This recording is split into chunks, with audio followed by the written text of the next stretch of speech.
Why the heck does Spider-Man never show up in the Disney Plus shows? There are Marvel series focused on teenagers set in New York that are totally Spider-Man related, but he never appears. And the answer is simple: drama between Marvel and Sony. Stick around till the end of the video and I'll tell you the whole story, because a Marvel exec spilled the tea and the answer's gonna leave you mad. Welcome to Nerd Insights. I'm Arthur. Tom Holland's Spider-Man is so isolated that it feels like he's living in another dimension. But this isn't a coincidence, and it's not a lack of planning. The problem is one thing, and it's got 4 letters, Sony. They won't budge and are holding on to Spider-Man like he's a treasure locked in a vault. Hollywood doesn't run on word of mouth. Over there, it's all about the lawyers. Everything's about contracts. Everything's about negotiation. The truth is that Sony has a super strong contract tied to Spider-Man's rights, and that's blocking any collaboration on the Disney Plus shows. And you might think it's just a matter of, let's let the character appear here and there, but nope, it goes way beyond that. When Sony got the rights to Spider-Man, they shielded the character with clauses so complicated that, for Marvel to do anything with Spider-Man in series format, they need explicit permission. And guess what? Sony simply doesn't want to give it. What's going on is that, while Marvel has a lot of freedom to use Spider-Man in the movies, they're basically handcuffed when it comes to the shows, and that's because of a contract that's packed with more fine print than anyone can imagine. Remember when Sony tried to push Andrew Garfield as Spider-Man? They even made 2 movies. But the reason they didn't keep going with more is pretty simple: the earnings weren't what they expected.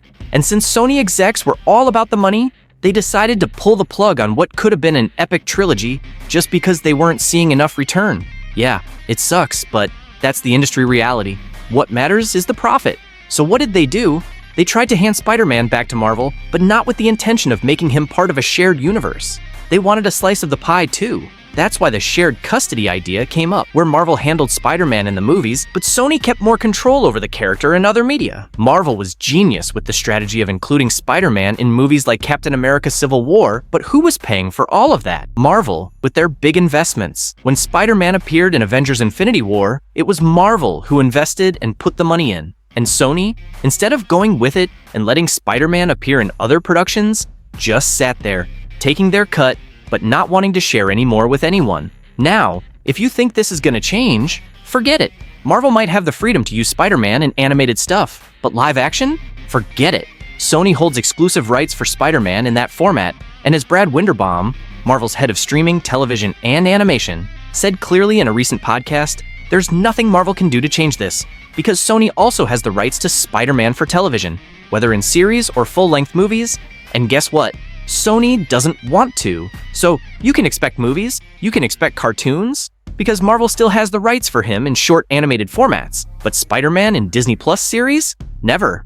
And the worst part? Sony doesn't even want to let Spider-Man show up in Marvel shows, not even in a little cameo. The Daredevil crew, for example, made a courtesy appearance in Spider-Man: No Way Home, but Sony won't even let Daredevil say hi in their shows. Spider-Man, one of Marvel's biggest heroes, seems trapped in a $1 million contract with no freedom to interact with the other heroes in the MCU. It feels like Sony doesn't want to share the character with anyone, like he's their precious, and it gives off the vibe that they want Spider-Man to be the only hero in their universe. It's a selfish strategy, and it even makes you wonder if the execs think Sony will lose control over Spider-Man if he starts mixing with the rest of the MCU crew. But the biggest slap in the face of all?